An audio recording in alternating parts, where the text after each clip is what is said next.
नमस्कार मंडळी, स्वागत आहे तुमचं माझ्या चॅनलवरती.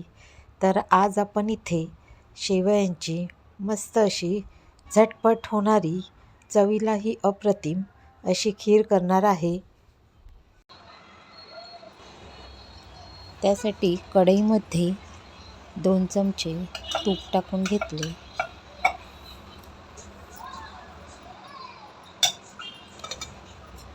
तूप साधारण गरम झाल्यावर त्यामध्ये काजू बदामाचे तुकडे घालून घेतले.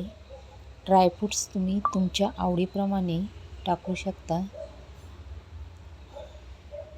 1 मिनिट परतून घेतल्यावर त्यामध्ये 1 वाटी बारीक सेवया टाकून घेतली.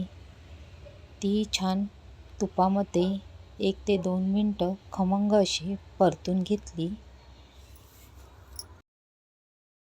आता ह्यामध्ये फुल फॅट मलाईदार जे दूध असतं ते अर्धा लिटर टाकून घेतलं.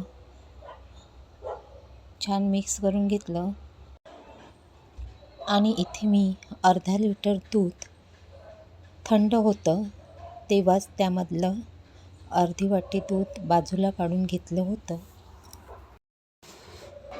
त्यामध्ये मी व्हॅनिलाची कस्टर्ड पावडर 2 चमचे टाकून चांगली मिक्स करून घेतली.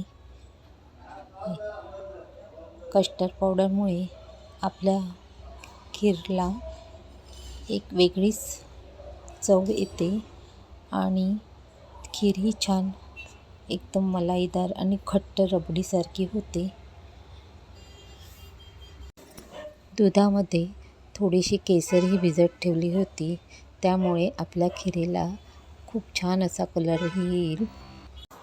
अर्धा लिटर दुधासाठी अर्धी वाटी साखर घेतली आहे.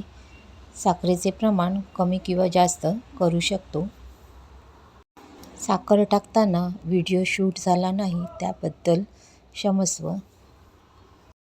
दुधाला उकळी येईपर्यंत मध्ये मध्ये ढवळत राहून आता इथे दूधही छान उकळले आहे आणि आपली खीरही तयार झाली आहे. तुम्ही पाहू शकता खूप छान अशी खीर तयार झालेली आहे.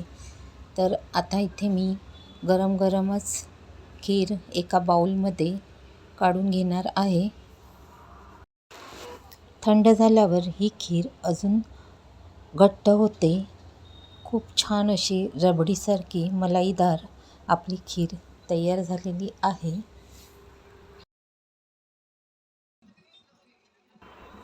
बदामाचे काप होते त्याने वरून गार्निश केले आहे.